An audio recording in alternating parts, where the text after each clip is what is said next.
তিনি ভাই এবং বোনেরা ২০২৪ সালে আশুরা কবে হবে এবং কীবারে রোজা রাখতে হবে। বন্ধুরা, এটি ২০২৪ সাল।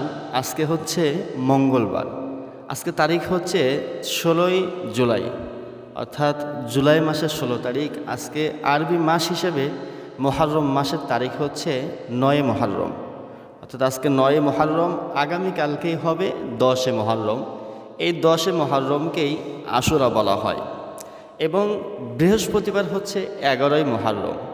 তাহলে এবার আসুন আমরা এই দিনে, অর্থাৎ কালকে এবং আজকে এবং পরশু দিন, এই 3টি দিনে আমাদের করণীয় কী।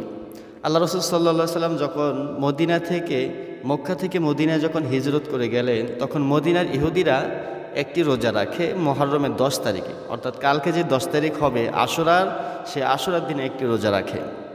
আল্লাহ রাসূল জিজ্ঞাসা করলেন তারা কিসের রোজা রাখে। সাহাবাজ মাইনরা বললেন, ইয়া রাসূলুল্লাহ, এই দিনে মুহররমের 10 তারিখে আল্লাহ তাআলা পয়গম্বর মূসা আলাইহিস সালামকে ফেরাউনের হাত থেকে নাজাত দিয়েছেন। সে শুকরিয়াতান তারা মূসা আলাইহিস সালামের কৃতজ্ঞতা, মূসা আলাইহিস সালামকে নুসরত দিয়েছেন, এই জন্য তারা শুকরিয়াতান রোজা রাখে। আল্লাহ রাসূল বলেন, নাহনু আহাক্কু বিমূসা মিনকুম। বনী ইসরাইল বংশ ইহুদিরা যদি মূসা আলাইহিস সালামের শুকরিয়াতান যদি একটি রোজা রাখে, তাহলে আমরা তার চাইতে হকদার বেশি। আমরা মূসা আলাইহিস সালামের বেশি হকদার, সুতরাং আমরাও রোজা রাখবো, তবে ভিন্ন। তারা রাখে একটি, আমরা রাখবো 2টি। কারণ আল্লাহ রাসূল বলেন, খলিফুল ইয়াহুদ, সদা সর্বদা তোমরা ইহুদিদের বিপরীতে করো। এক্ষেত্রে আল্লাহ রাসূল সবাইকে বলেছেন, আগামী থেকে যদি আল্লাহ তাআলা আমাকে হায়াতে তাইয়্যিবা দান করেন, তাহলে আগামী বছর থেকে আমরা 2টি করে রোজা রাখবো আশুরা উপলক্ষে। তো এই 2টি রোজা হচ্ছে আশুরার দিন, অর্থাৎ মুহররমের 10 তারিখ এবং একদিন আগে অথবা পরে।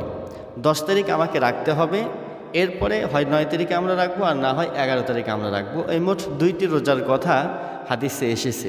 এই 2টি রোজার ফজিলত কি? আল্লাহ রাসূল বলেন, সিয়ামু ইয়াউমি আশুরাই আহতাসিবু আলাল্লাহি আইয়ুকাফিরাস সানাতাল্লাতী ক্বাবলাহু। যদি কোনো ব্যক্তি আশুরার রোজা রাখে, তাহলে পূর্বের এক বছরের গুনাহ আল্লাহ তাআলা মাফ করে দেবেন। সুবহানাল্লাহ। কোনো রিওয়ায়েত আছে পুরা জিন্দেগির গুনাহ মাফ করে দেওয়া হবে। অত্যন্ত গুরুত্বপূর্ণ, ফজিলতপূর্ণ।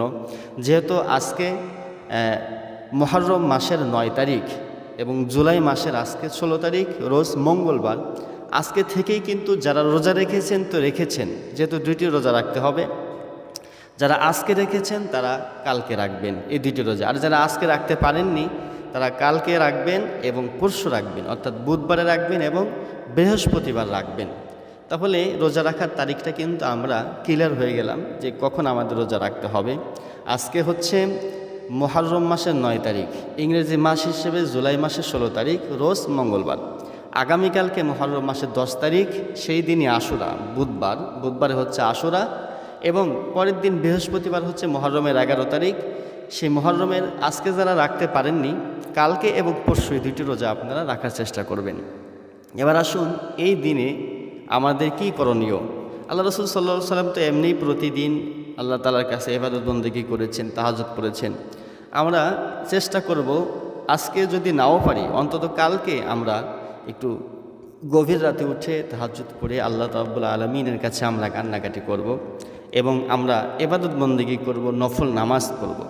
এই রাত্রিতে আপনারা নামাজ যদি পড়তে চান, তাহলে 2 রেকাত করে আপনারা নফল নামাজ পড়বেন। আপনারা যেই সূরা পারেন সেই সূরা দিয়ে নামাজ পড়ার চেষ্টা করবেন। তবে কোনো রিওয়ায়েত আছে যে নফল নামাজগুলো সূরা জিলজাল এবং সূরা কাফিরুন, অর্থাৎ প্রথম রাকাতে সূরা জিলজাল পড়বেন, দ্বিতীয় রাকাতে সূরা কাফিরুন পড়বেন। তো এইভাবে আপনারা পড়তে পারেন। তবে নফল নামাজ হিসাবে আপনারা যেই সূরা পারেন সেই সূরা দিয়েই পড়বেন। এটার ভিতরে কোনো রকমের কোনো বাধ্যকতা বা নির্ধারণ করা হয়নি। তাহলে আমরা বুঝতে পারলাম যে আশুরা কবে হবে 2024 সালে এবং কিভাবে ইবাদত বন্দেগী করতে হবে। আল্লাহ রাব্বুল আলামিন আমাদের সকলকেই এই আশুরাকে উপেক্ষা করে আশুরার দিনেই আমাদের আল্লাহ রাব্বুল আলামিনের নৈকট্য অর্জন করার তৌফিক দান করুন, এবং রাসূলের যে হাদিস, এই হাদিসটি যেন আমরা আমল করতে পারি, আমল করে যেন আমাদের জিন্দেগির গুনাহ মাফ নিতে পারি। আবার এই আশুরার দিনেই আল্লাহ রাসূল সাল্লাল্লাহু আলাইহি সাল্লামের কলিজার টুকরা নয়নমণি হযরতে হুসাইন রাদিয়াল্লাহু তাআলা আনহুকে কারবালার ময়দানে শহীদ করা হয়েছে নির্মমভাবে। এই ইতিহাস আপনারা কম বেশি জানেন। তা আমরা সেই হিসেবে আগামীকালকে যেহেতু বুধবার আশুরার দিন হবে, আমরা ইবাদত বন্দেগী করে হজরত হুসাইন রাদিয়াল্লাহু তাআলা আনহু এবং হাসান রাদিয়াল্লাহু তাআলা আনহু এবং যে সমস্ত সাহাবা আজমাইন তাবেঈন শাহাদত বরণ করেছেন, আমরা তাদের জন্য দোয়া করব এবং আইম্মায়ে কেরাম মুস্তাহিদিন ওলি আল্লাহ যারা চলে গেছেন তাদের জন্য দোয়া করব, নিজেদের আত্মীয়স্বজন যারা চলে গেছেন তাদের জন্য দোয়া করব। আল্লাহ যেন সকলকে জান্নাতুল ফেরদাউস নসিব করে দেন। সকল ভালো থাকবেন। আসসালামু আলাইকুম ওয়া রাহমাতুল্লাহ।